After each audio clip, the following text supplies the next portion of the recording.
రాష్ట్రంలోని గురుకులాల్లో food poison వంటి ఘటనలు జరగకుండా మరిన్ని జాగ్రత్తలు తీసుకుంటోంది ప్రభుత్వం. ఈట్ రైట్ ప్రోగ్రామ్ను ఇప్పటికీ అమలు చేస్తోంది. అన్ని గురుకులాల్లో క్వాలిటీ ఫుడ్ అందించేందుకు చర్యలు తీసుకుంటోంది. గురుకులాలకు కిరాణా సామాను సరఫరా చేసే కాంట్రాక్టర్లకు ఫుడ్ సేఫ్టీ లైసెన్స్ తప్పనిసరిగా ఉండాలనే రూల్ పెట్టింది. ఫుడ్ సేఫ్టీ సర్టిఫికెట్లు లేకపోతే కాంట్రాక్టర్ను మార్చే ఛాన్స్ ఉంది.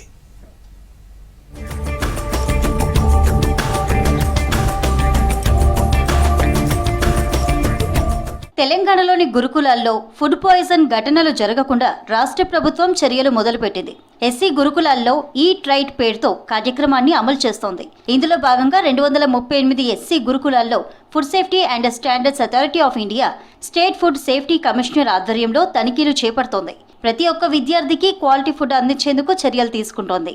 అన్ని గురుకులాల్లో ప్రతి ఒక్క విద్యార్థికి నాణ్యమైన భోజనం అందించేందుకు ఇప్పటికే కామన్ డైట్ మెనూ ప్రోగ్రాంను రాష్ట్ర ప్రభుత్వం అమలు చేస్తోంది. ఎన్నో ఏండ్ల తర్వాత ఈ మధ్య గురుకుల విద్యార్థులకు డైట్ కాస్మెటిక్ ఛార్జీలను పెంచింది ప్రభుత్వం.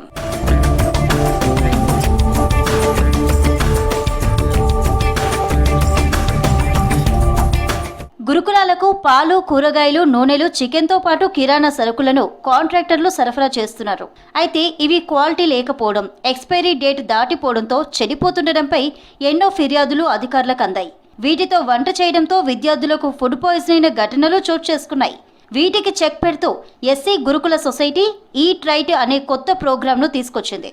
ఇందులో భాగంగా ఫుడ్ సేఫ్టీ లైసెన్స్ ఉన్న కాంట్రాక్టర్లే గురుకులాలకు సరుకులు, పాలు, చికెన్ సరఫరా చేయాలనే రూల్ పెట్టారు. ఈ సర్టిఫికేట్ లేకపోతే కాంట్రాక్టర్ను తొలగించి కొత్త వారిని నియమించే బాధ్యతను అడిషనల్ కలెక్టర్లకు అప్పగించారు.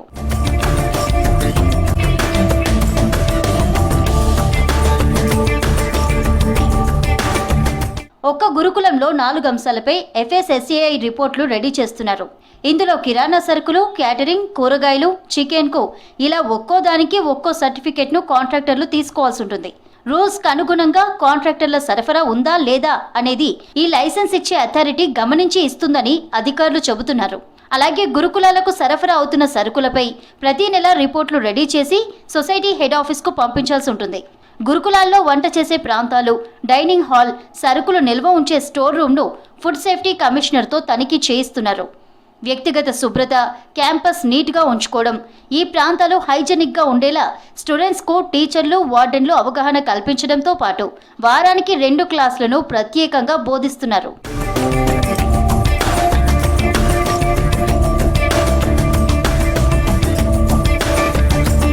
ప్రతి గురుకులంలో లంచ్, డిన్నర్ టైంలో స్టూడెంట్స్ను పర్యవేక్షించేలా ప్రతి నెల 33 మందితో డైట్ కమిటీలను ఈ మధ్య ఏర్పాటు చేశారు. ఇందులో 8 నుంచి 11వ తరగతి వరకు విద్యార్థులుంటారు. ప్రతి విద్యార్థికి 1 నెల పాటు విధి నిర్వహణ బాధ్యతగా ఉంటుంది. ఈ అకాడమిక్ ఇయర్ నుంచే ఈ కమిటీలు స్కూల్ ఎంట్రీ, డైనింగ్ హాల్ దగ్గర బోర్డులు ఏర్పాటు చేస్తాయి. కూరగాయలు, నూనె, ఇతర వంట సామాగ్రిని పరిశీలించడం, స్టోర్ రూమ్ తాళాలు దగ్గరే పెట్టుకోవడం, వంట చేసే ప్రాంతం నీట్గా ఉందా అనేది చెక్ చేయనుంది. వంట చేసిన తర్వాత స్టూడెంట్స్కు వడ్డించే ముందు కుకింగ్ సిబ్బందితో కలిసి కమిటీ ఫుడ్ను టేస్ట్ చేయనుంది. ఫుడ్ క్వాలిటీపై స్టూడెంట్స్ నుంచి ఫీడ్బ్యాక్ తీసుకోవడం లాంటి పనులను కమిటీ పర్యవేక్షిస్తుంది. ఏమైనా సమస్యలుంటే వెంటనే సంక్షేమ భవన్లో ఉన్నత అధికారులకు సమాచారం ఇవ్వాలని వార్డెన్స్కు గురుకుల ప్రిన్సిపల్ సెక్రటరీ ఆదేశాలు జారీ చేశారు.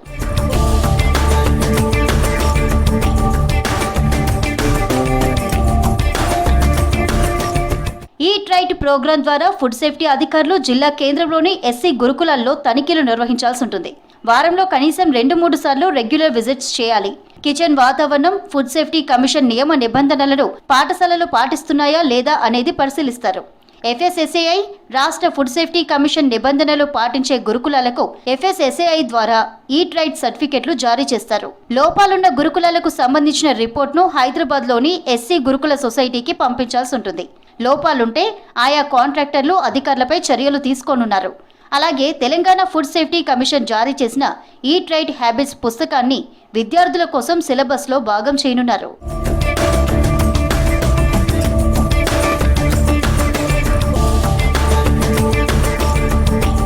ఈట్ రైట్ ప్రోగ్రాంలో ప్రతి గురుకుల స్కూల్ నుంచి విద్యార్థులతో ఒక డైట్ కమిటీని ఏర్పాటు చేశారు.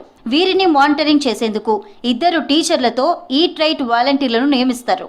వీరి సూచనలతో పాటు మెస్ కమిటీ సంబంధిత గురుకుల హాస్టల్ కిచెన్ పరిసరాలు, ఆహార పదార్థాల నిల్వలు, ఆరోగ్యకరమైన ప్రాంతంలో వంటలు చేస్తున్నారా లేదా అనే అంశాలను పరిశీలిస్తుంది. ఎప్పటికప్పుడు నివేదికను స్కూల్ యాజమాన్యానికి ఇవ్వాల్సి ఉంటుంది.